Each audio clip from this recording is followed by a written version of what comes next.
Day and welcome to Rehash. This is the part of our segment where we recap some of the biggest stories that we've covered throughout the week. And Jason, I know that you gonna talk some tech with us and talk about some of this.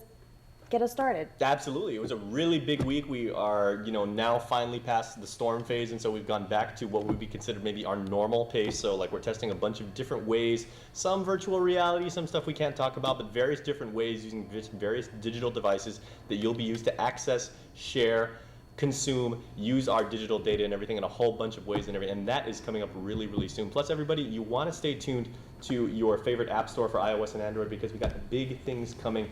That's all I can say, but you can probably read between the lines and see what we're working on. So, Ken, over to you. You told some very compelling stories this week, including something about a foster care home and the progress that has been made on that front. Yeah, I did some stories this week on some new developments, either recently completed or in the works. First, there was the first before the Regalo House. They had a opening of the Magahaga Highway, formerly known as the Tizen Parkway. It's as you see in Mighty, so it has new traffic lights. It's a five highway lane along with bicycle lanes as well. And then later this week, in the middle of this week, they had a ground blessing ceremony for the property where a new foster care facility will be built.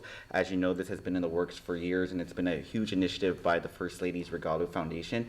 The property is located in Barrigada, and while there's over like 200 kids in need of foster homes, this won't house everyone, but it's a start to helping them. So we should expect that new facility to be completed sometime next year. Also interesting from your vantage point, since you cover public works for us, you actually see these projects from when they break ground until they generally open and everything, so you've got a pretty unique perspective. Krystal, you had a busy week yourself. You were in court a lot. I was in court a lot. I was even in the prison a lot. I was covering the basically 9 Department of Corrections officers were placed on administrative leave as a result of the ongoing investigation into how Maisie Alois was able to break free from the prison, the Manila facility, last week. The nine officers in question are believed to have maybe possibly known that he was missing prior to when they actually reported him missing on Tuesday afternoon, because when Maisie Alois was captured on Wednesday night, he told authorities that he had been on the run since Saturday. So it was Sunday, Monday, Tuesday, he had been on the run and no one reported it.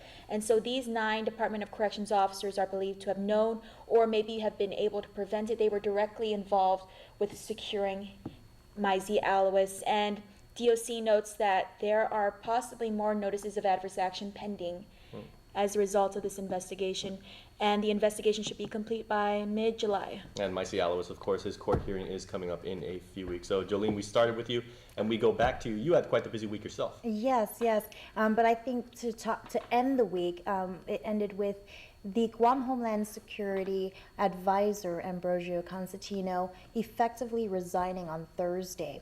And his resignation is linked to the GRAP case with the National Guard, and he was indicted along with Babauta, and they are being charged with theft of government property and also identity theft. And according to National Guard spokesperson Major Josephine Blas, she says that there are more indictments to come, but this marks the 5th indictment. But that was my week. But we're gonna have to wrap up this weekend edition of Rehash. There's still more to come when Weekend Edition returns.